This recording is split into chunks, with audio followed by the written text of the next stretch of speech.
Of the Father, and of the Son, and of the Holy Spirit.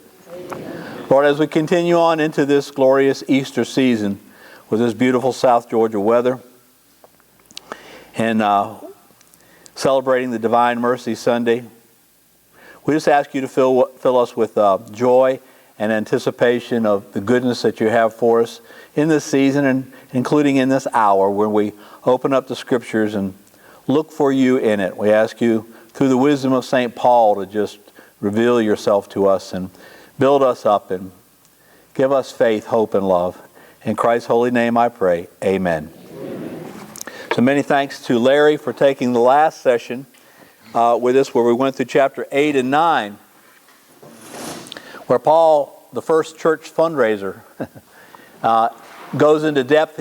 He intends to make a collection amongst the churches that he has established in Asia and Galatia and in Greece, including in Corinth, and take it back to the suffering Christians in Judea. So he has no hesitation about asking for money.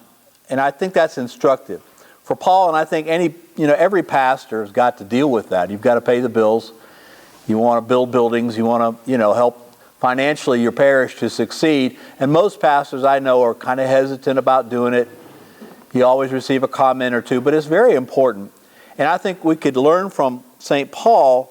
He doesn't hesitate. I think he feels like it's an authentic and important part of a healthy spirituality to be a generous giver. And I think he really looks at it, he is providing an opportunity for these people to receive a blessing in return. He wants this also, he wants us, when we give, to make it at a meaningful level, sacrificial in some point where we miss it a little. It's not just giving God a tip. But he also wants us to do it with the right attitude, not like a necessary evil or begrudgingly or like it's being squeezed out of it. He had a great line there, that God loves a cheerful giver, he said in chapter 9. But he also points out that you can have a certain holy greed about it when you give, because you can expect blessings in return. He said in verse 11 of chapter 9, you will be enriched in every way for great generosity. That reminded me of Luke, where Jesus says, when he's talking about be merciful, have compassion, but he says that includes being generous with what you have. He says, give and there will be gifts for you. A full measure, pressed down, shaken together, and overflowing will be poured into your lap, because the standard you use will be the standard used for you. Shaken down, overflowing. That's certainly a picture of abundance, isn't it? All right, so that's there, and I think it's true.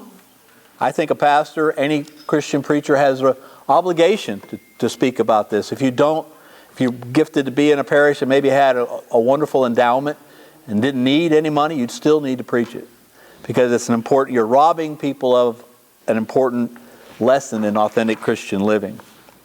I've told people before, you've probably heard me say it, I've never met an ex-tither. What do I mean by that? For people who have stepped out and really tried to fulfill this obligation. And I've always said, try it, and if God is not true to these words about giving you back in abundance, and you end up with financial needs in your life because of what you've given to the church or the poor, then stop doing it. Stop doing it. But I've never met anyone who's done that for any length of time and said, you know what, my needs were met in abundance, and I received a blessing. So I've never met an ex-tither. All right, we'll move on. Chapter 10, and now this is important. I didn't think this way when we started this study, but as I've studied more and more commentators, I found that there's a minority opinion on how this letter was constructed that I am now fully bought into. All right, so I told you that in 55, Paul got a letter from the church in Corinth, a couple of them, asking him questions about the way they were conducting their parish life, their liturgies, some problems that they had. And 1 Corinthians is basically his answer to all of those questions. It did say some stern things in there, because some parts of it needed some correction, and he gave him that correction. When Timothy came back to him, he was in Ephesus, just across the Aegean Sea, not a wide part, 1 or 2 day boat journey. He came back from Corinth and said, Paul, things are not going well there. False apostles have moved in the 3 years that you've been gone. And they're teaching the people and convincing them that you are not an authentic teacher of the gospel. That the gospel that you taught them is not the full version. It's not a saving version of the gospel. That they're not actually saved. That there's things they're teaching them that you didn't and you left out. And the people are turning against you and following these lies. So I told you, Paul then makes an emergency visit. Remember me describing this? We don't have that exactly, though it's implied in these letters. He makes an emergency visit to Corinth to confront these men. And it doesn't go well. Evidently, it's very ugly. It's very acidic. They're very accusatory. They say slanderous things. Paul gets really angry. They get really angry. But what he's upset about the most is the people didn't come to his defense. Right? People who he had lived with for 18 months. It's been 3 years since he's been there. But they seem to have bought into the lies. Maybe partly, but at least they're entertaining him enough that they don't come to Paul's defense. So he leaves, goes back to Ephesus. He's quite upset. He writes a letter that I told you was the severe letter, and he sends it by way of Titus. And I told you we don't have that letter, but I'm about to change my mind on that.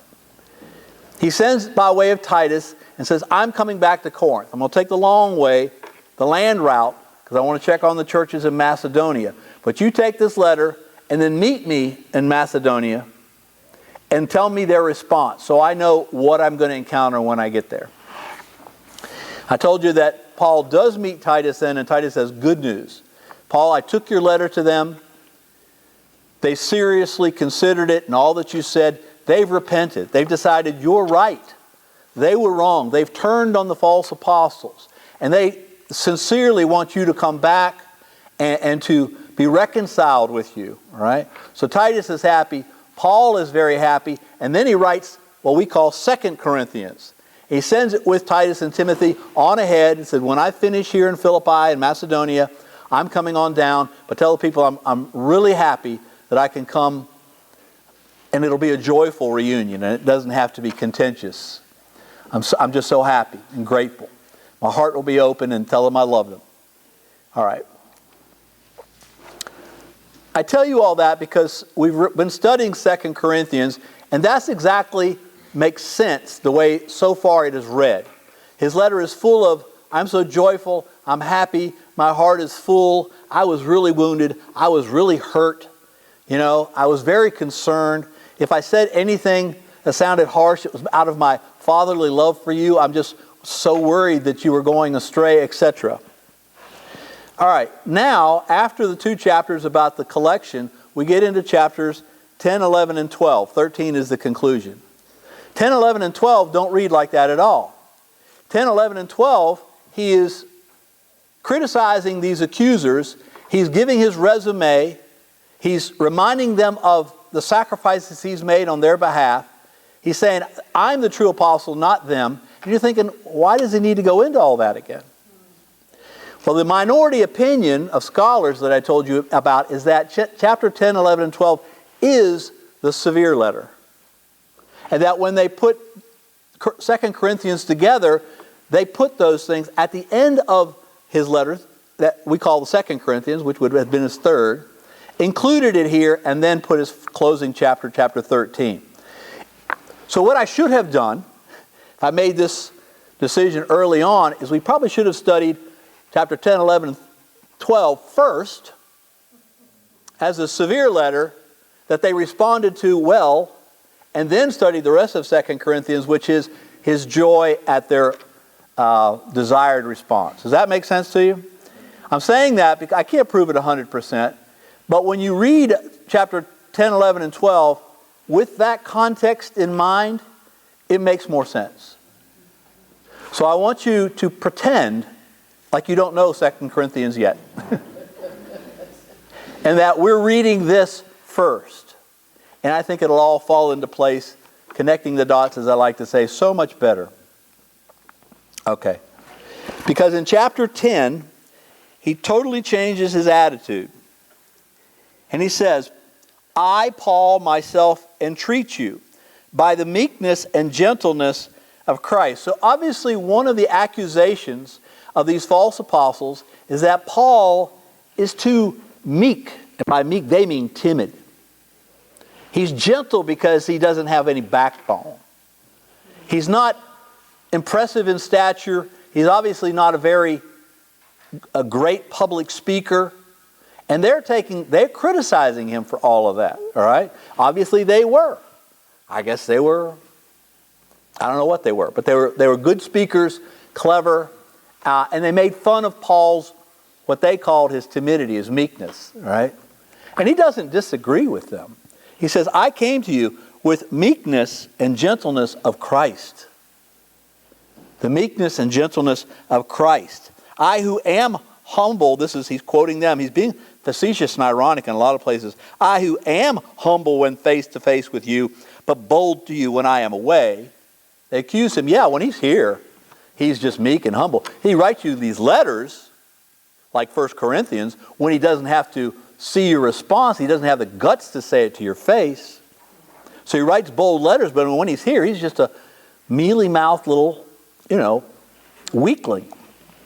So he's heard that they said that, and he's sort of ironically quoting, I, who am humble when face to face with you, but bold to you when I am away, I beg of you that when I am present, I may not have to show boldness with such confidence as I count on showing against some who suspect us of acting in worldly fashion.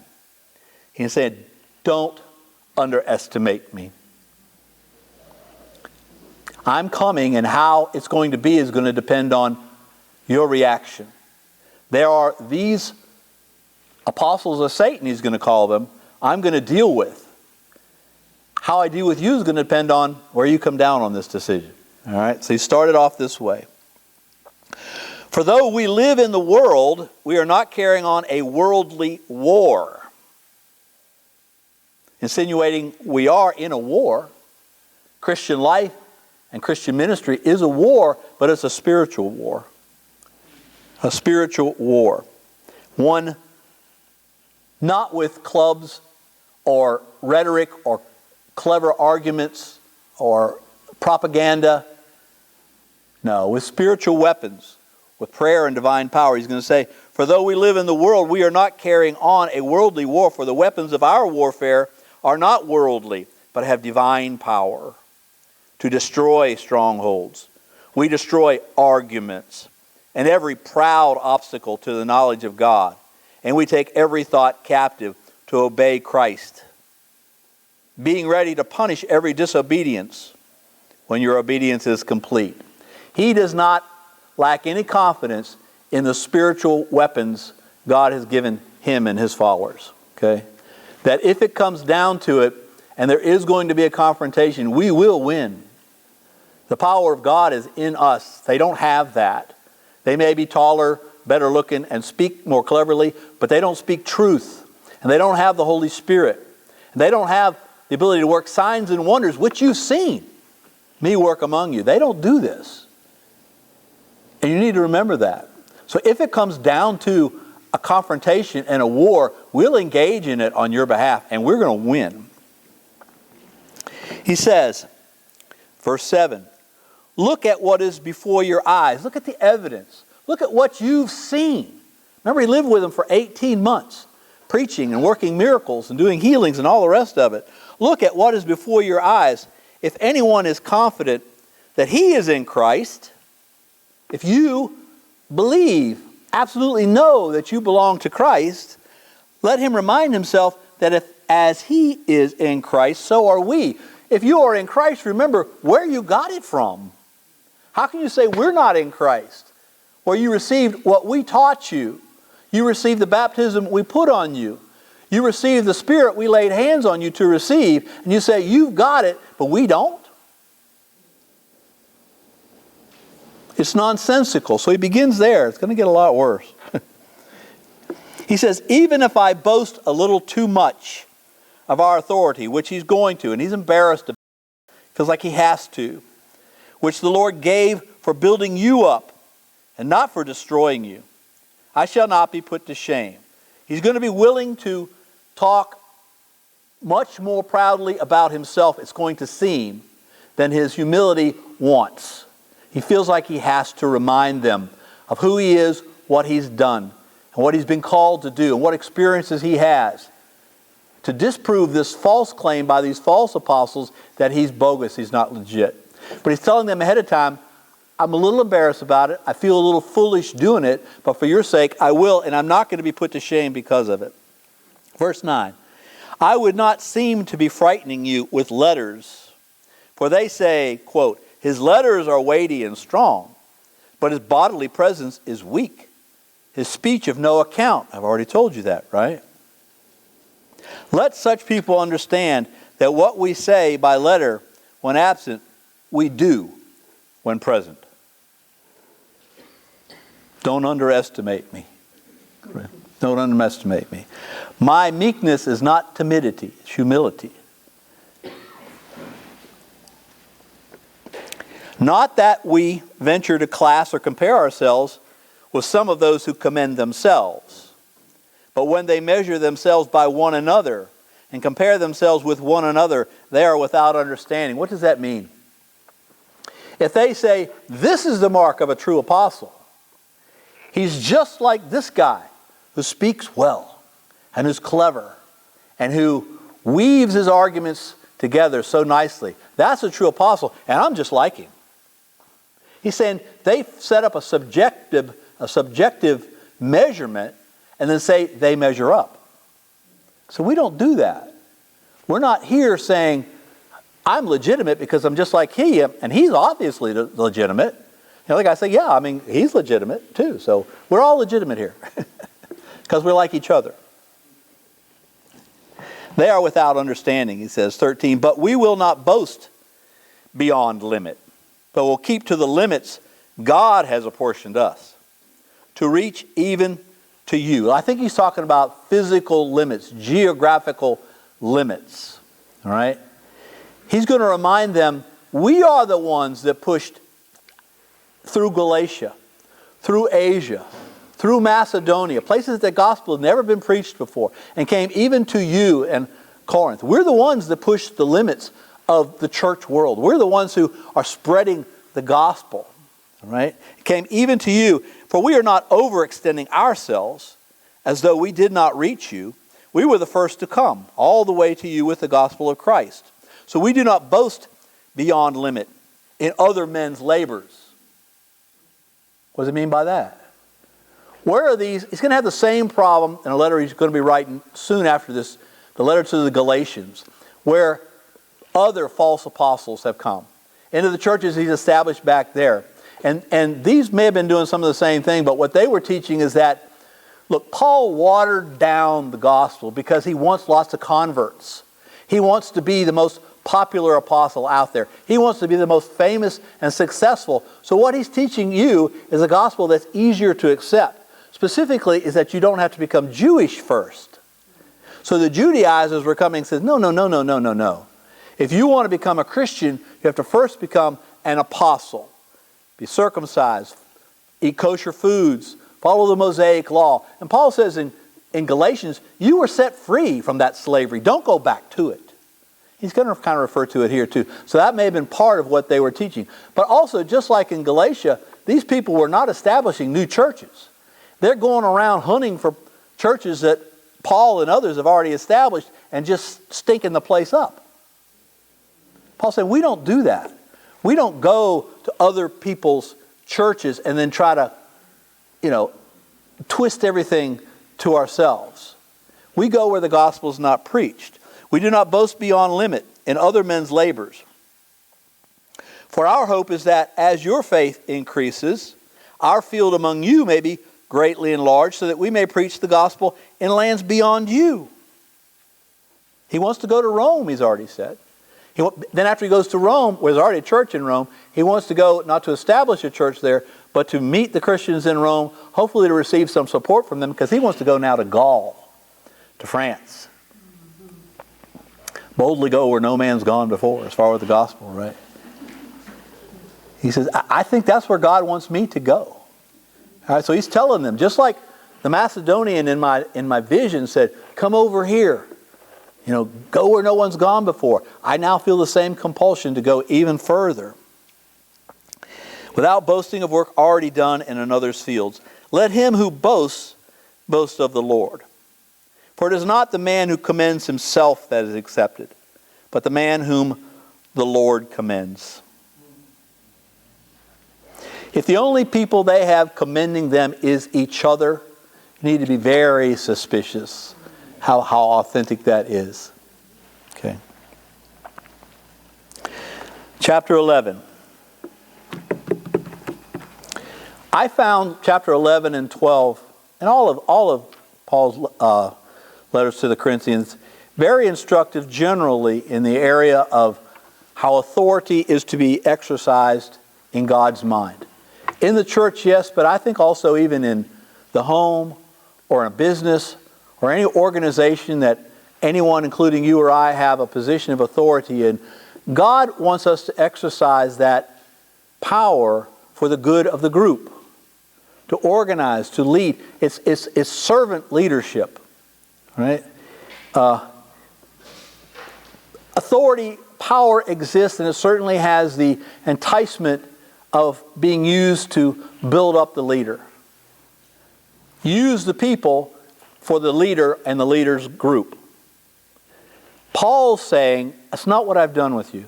That's not the way I think Christ wants it done. That's not the way Jesus did it. He came to serve everyone, even though he was the master of all. And Paul's going to say, because he's actually going to be criticized for his servant leadership amongst them, that he wasn't acting the way a real leader should. But he learned from Christ, and so it is, when I'm with you, out of love, I want to build you up, and I want to serve you. I want to give more than I get. Wouldn't the church and the whole world be so much better off if everyone in civil government or national leadership or church leadership had that point of view? It's not to make me rich. It's not to make me powerful. It's not to build me up, aggrandize me and my group. That's not why I'm here, and that's not why you exist. It's not because I'm better than you or we're better than you and we know the right thing to do and all you little people need to just shut up and follow. I feel like we're treated that way by our government a lot. Just shut up and follow along, and any criticism you have to make, it's getting to where that includes the Christian mind in the public square, is just taken tongue-in-cheek as being a little out of date, a little backwards, a little slow. So you just relax. We know the higher way. We know the smart way. The smart people are here with me, and we're in charge. And so you just need to shut up, pay, and obey. Paul's saying, no, that's not the way it's supposed to be. And I learned that. I see it in the way Paul exercises leadership. Two mistakes can be made. One is that you're so unconcerned with people that you're overly harsh, demanding, right? You're not sensitive or listening at all. But the other one is that you want people to like you so much. You want to be everybody's buddy. Maybe you don't take criticism very well. It's just very important out of your own, not love, but out of your own needyship, that I need everybody to like me. And therefore, I don't lay down any rules, and I don't enforce any rules. Because I'm afraid somebody will criticize me for being too harsh or too strict. You see this in parenting. You see it in pastoring. You see it in organizations, right? Some are bound up by just a overbearing boss, and some of them is pure chaos and nothing gets done. Y'all ever watch The Office? If you have, you know what I'm talking about, right? I want everybody to be happy, do what you want to. And there's no production, there's no work getting done, because it's just the boss just wants everyone to love him, like him, get along with him, be everybody's buddy. So those two extremes are there. I see Paul being exactly where a Christian leader should be. He serves, he loves, he's generous, but when correction needs to be stated and enforced, he's perfectly willing to do that. And if they get mad at him for it, so be it. But it's his responsibility to correct them when they're wrong. I don't know if this means anything to anyone else here, but Paul speaks to me about servant leadership as being the model Christ expects of all of us in whatever position of authority we find ourselves in time. Chapter 11. Okay. Yes? So say one of the titles of the Pope is the servant of Pope is the servant of the servants of God, right. He's not supposed to be at the top of the hierarchy. In Christ's mind, he's supposed to be at the bottom. Right. Somebody asked me one time when I was ordained a deacon, so now who's your boss? I say, everybody. Everybody's my boss now. The diaconate is a ministry of service. So that's it. And if you can't buy it that way, you don't need to be ordained. All right, chapter 11. I wish you would bear with me in a little foolishness. I told you, he's a little embarrassed about having the need to talk about himself, but it's very important, so he's going to do it. Do bear with me. I feel a divine jealousy for you. All right, he's going to use a metaphor here that's used in many places in the Scripture, Old Testament and New Testament. I feel a divine jealousy for you, for I betrothed you to Christ to present you as a pure bride to her one husband. Who is the bride of Christ? the church. The church. Paul understands that exactly. And for Paul then, turning away from the ways of God, not being faithful to your commitments as a Christian, is equivalent to adultery. James says the same thing in chapter 4.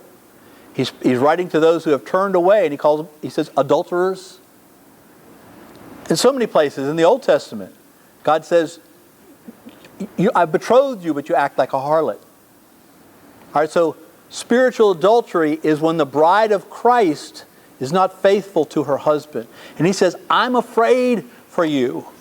He's going to say that literally. I betrothed you to Christ to present you as a pure bride. I'm the father of the bride, he's saying, to her one husband. But I am afraid that as the serpent deceived Eve by his cunning, your thoughts will be led astray from a sincere and pure devotion to Christ. By whom? The Satan's in your midst. These false apostles. He's equating them with the serpent, who is Satan. Right?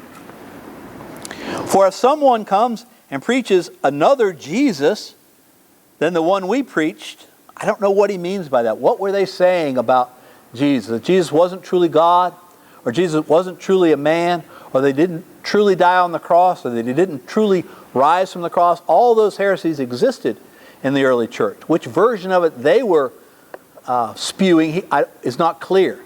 But it's another Jesus. It's not the Jesus he told them about. Another Jesus than the one we preached. Or if you receive a different spirit beside the Holy Spirit, an unholy spirit, from the one you received, or if you accept a different gospel from the one you accepted, you submit to it readily enough. He's amazed how quickly they submitted to these lies. You submitted to that quickly enough. And I'm afraid for you, because that's spiritual adultery. I think I am not in the least inferior to these quote-unquote superlative apostles or super apostles. He's going to refer to them because obviously that's the way they're presenting themselves. These super apostles. I'm not inferior in any way. Even if I am unskilled in speaking, I am not in knowledge.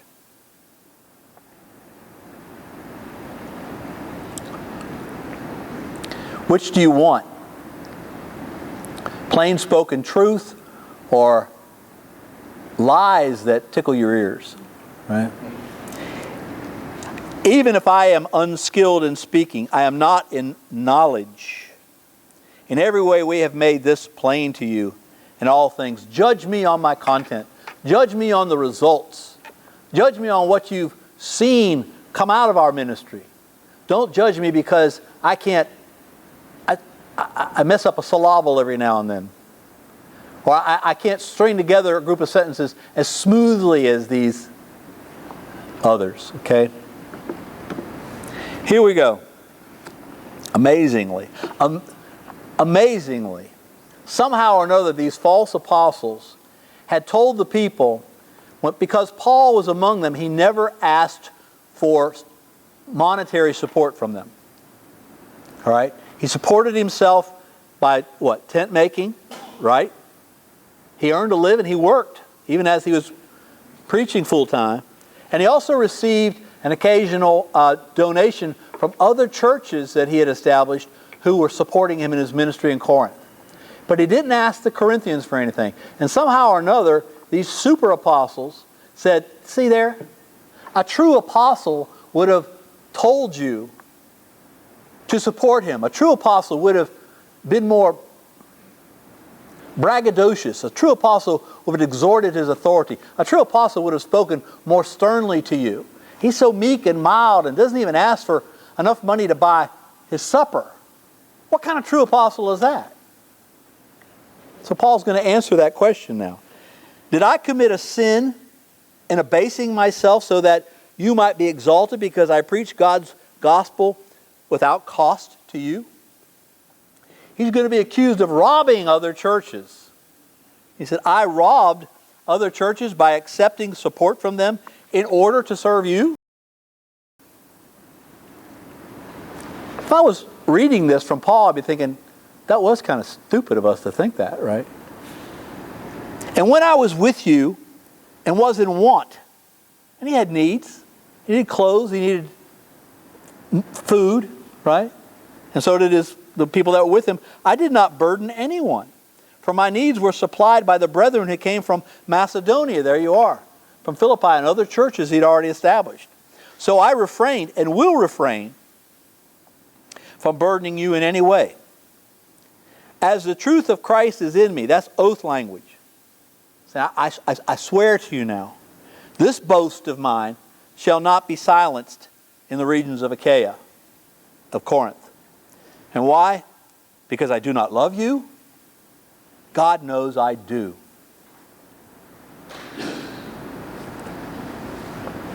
I wasn't doing it because I was codependent with you. I wasn't doing it because I needed you to just like me more. I did it because I didn't want you to ever think that my ministry among you was for profit. Okay? I am asking for a donation. I am asking for this contribution to take to other people, to take to Jerusalem. That's not for me. They may have told him, the false apostles may have told him it was for him. But when he was there, he said, look at the evidence. I was there 18 months. You never gave me a dime. I never asked for a dime. Why? I'm not codependent. I'm not weak. I don't have a neurosis about it. I love you. And I didn't want anything to come in the way of you understanding that what I did out of love and no other reason.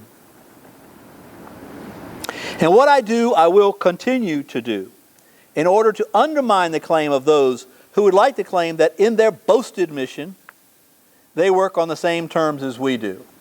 No, they don't. For such men are false apostles. Obviously, when he called them super apostles, he was being ironic, facetious, right? They're false apostles, deceitful workmen, disguising themselves, here we go, as apostles of Christ. And no wonder, for even Satan disguises himself as an angel of light. We don't know what scripture he's referring to right there. But obviously he knows of some extra biblical source where Satan disguises himself either in a particular incident or maybe just all the time as an angel of light. You know, we picture Satan as what?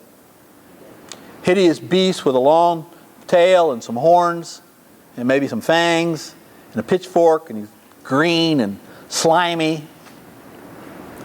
But does he approach people that way? No.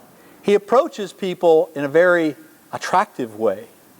I mean, his lies are candy-coated and they're clever. His temptations are very alluring and tempting to our flesh. He doesn't disclose himself for who he really is. He looks like something that would be attractive as light, not the darkness that he is. All right? So he said, you know that of Satan. We all know that of Satan. But he's saying that's the way they are. They are disguised as apostles and as truth speakers, but they're liars. They're deceitful. They're of Satan himself. So it is not strange if his servants, Satan's servants, also disguise themselves as servants of righteousness. Their end will correspond to their deeds. They will be judged as being agents of Satan. Verse 16, I repeat, let no one think me foolish, but even if you do, accept me as a fool, so that I too may boast a little. What I'm saying, I say not with the Lord's authority, but as a fool, in this boastful confidence. Since many boast of worldly things, like them, I too will boast. For you gladly bear with fools, obviously, being wise yourselves. For you bear it if a man makes slaves of you. Remember, taking you back into the Mosaic covenant, following the law of Moses, which Christ specifically came to free you from. Don't go back to it. But you bear it if a man makes slaves of you, or preys upon you, or takes advantage of you, or puts on airs, or strikes you in the face. Was that their apostolic method? Believe me, here's my authority. Wow. Does a Will Smith on them. Wouldn't be very attractive to me. To my shame, I must say, we were too weak for that. Tongue in cheek, irony again. We didn't do any of that. So if you believe, you who are so wise, that these foolish people were acting authentically when they took advantage of you, took your money, made you serve them, made you adhere to their lies, slapped you in the face, well then, I admit, we don't live up to that standard, because that's not the way we are. Now the actual boasting. But whatever anyone dares to boast of, I'm speaking as a fool, I also dare to boast of that. Are they Hebrews? Here we go, his resume. Are they Hebrews? Obviously they were. He says, so am I. Are they Israelites? Yes, so am I. Are they descendants of Abraham? So am I. Are they servants of Christ? No, he just said they were servants of Satan, didn't he? I am a better one. I'm talking like a madman now, yes, even more than a fool. Yes, I know I sound crazy. Maybe I am. But I also have been a servant of Christ with far greater labors, far more imprisonments, countless beatings, often near death. 5 times I have received at the hands of the Jews the 40 lashes less one. In the Torah it says, if you lash a man, with this cat of 9 tails, the leather strips that had pieces of bone or metal tied at the end of it, don't strike them 40 times, because that's probably kill the average person. So they would do it 39. And he said he's received that 5 times. All of these events are not in Acts. We only know it because Paul is filling out the rest of the story. And remember, this is just 55 AD. He has a long way to go yet. He's going to be imprisoned in Jerusalem. He's going to be imprisoned in Rome. He's going to be shipwrecked for 3 days on the way. He's going to have more lashings. All right? But up to this point, 5 times the 40 lashes less one by the Jews. 3 times I have been beaten by the rods. The Romans didn't use that lash on Roman citizens, which he was. They beat him with rods. Once I was stoned. We know about that one. That happened at Lystra. 3 times I have been shipwrecked. We don't know about any of those, because the shipwreck we know about hasn't happened yet. A night and a day I have been adrift at sea. Would you have second thoughts about your vocation? While you're drifting in the Mediterranean, hang on to a plank. Lord, did I guess wrong? On frequent journeys, in danger from rivers, danger from robbers, danger from my own people, danger from Gentiles, danger in the city, danger in the wilderness, danger at sea, danger from false brethren, in toil and hardship, through many a sleepless night, in hunger and thirst, often without food, in cold and exposure.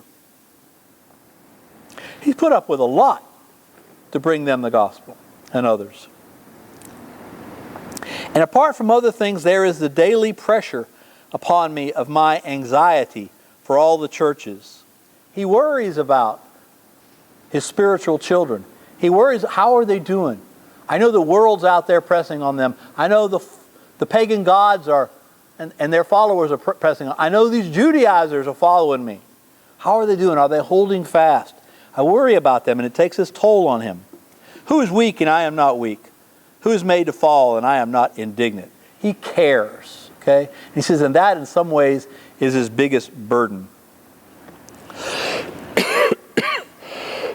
But he hasn't gotten to the biggest thing yet. Verse 30. Excuse me.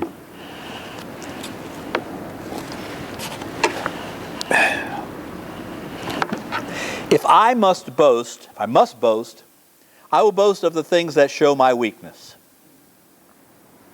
The God and Father of the Lord Jesus, He who is blessed forever, knows that I do not lie. Another oath language. The following list, he can say, you can trust is true. It begins with this one. At Damascus, a governor under King Aretas guarded the city of Damascus in order to seize me, but I was let down in a basket through a window in the wall and escaped his hands. We know this story, right? His very first attempt at mission. He's preaching in Damascus. They turn against him, and the few followers to rescue him lower him in that basket. A lot of commentators says that was probably what they used to carry out the garbage. It was a garbage can, a garbage basket. So my first glorious mission ended with me being stuffed in a garbage can, probably covered with some garbage to disguise me, and I was let down out of the city wall, the hands of men by a rope. Oh, glorious me. Oh, yay, it went so well. If I must boast, there is nothing to be granted by it, but I will go on to visions and revelations of the Lord. I'll bet these false apostles didn't have any of those. He begins here modestly, but he ends up disclosing who it is. I know a man in Christ, and his humility doesn't say right off it was him, who 14 years ago was caught up to the third heaven. That would be to the presence of God himself in Jewish teaching, right? This is interesting. Whether in the body or out of the body, I do not know. In other words, did I die? And God brought me back? Or was I just knocked so unconscious I had this vision while I was out? Or maybe it wasn't even when he was knocked out. I tend to think it's when he was stoned in Lystra, but 14 years doesn't really fit that. He had other visions. He had, maybe it's not even one we know about.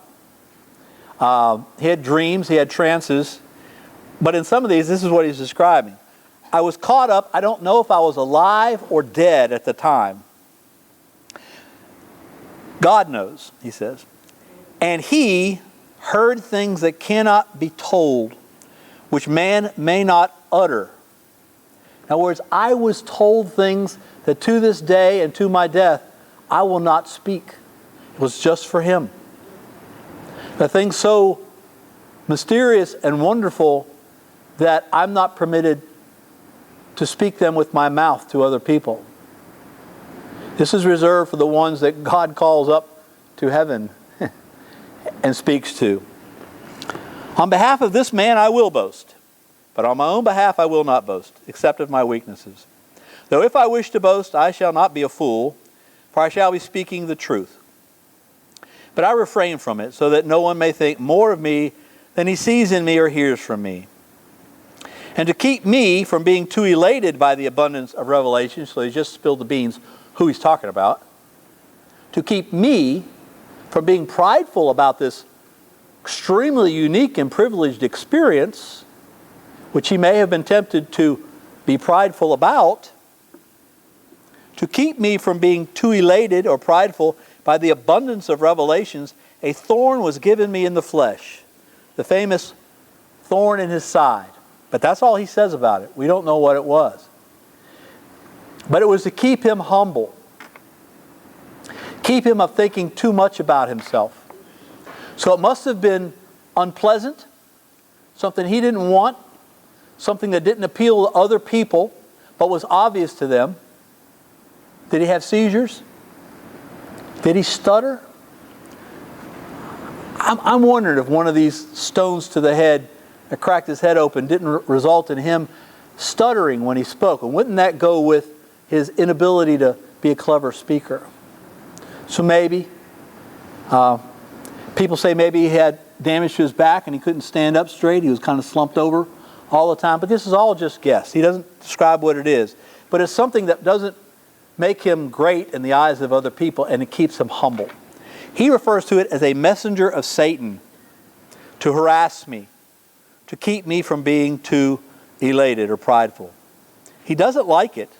3 times I begged the Lord about this. What does that remind you of? Lord, to be your will, take this thing away from me. I need to be able to give great speeches. I can't do this, right? 3 times I begged. Who does that sound like? Jesus. The night he was arrested. But the conclusion is the same for both of them. Jesus doesn't hesitate to ask and ask again and ask again, and this should be instructive to us, until he receives the answer. And if the answer is no, then he resigns himself to it. God, you know better than me. And even though this is a affliction from Satan that you could remove, if you don't, if you think it's best that this pesky little demon is going to follow me around and poke me every day with all whatever he's doing to me, then I accept that it must be the right thing to do. And the reason he accepts it is because he said, God said to me, my grace is sufficient for you. For my power is made perfect in weakness. And this is how he gets this great insight, that it's my weakness that makes me strong. Because in my weakness, my nothingness, my admitting to myself and other people clearly seeing I'm not up to this, and then when great things happen, it must be Jesus. It must be God. That's my strength. That's my secret weapon. That I'm nothing, and I cast myself in the arms of a good and gracious God who uses me and who does amazing things by the power of the Holy Spirit. Not the power of Paul, not the power of Satan or clever humanists like these false apostles. Yes, I am meek. I am not a great speaker. I'm tall or athletic or good looking or attractive maybe. But don't look at that. Look at the truth I've spoken. Look at the signs and the miracles that I worked in your midst. Take that as my credentials, won't you please? He says, and I'm proud that I'm meek. I'm proud that I appear timid. I'm proud of all these things because that's exactly how you know that the God I serve is able to do great things.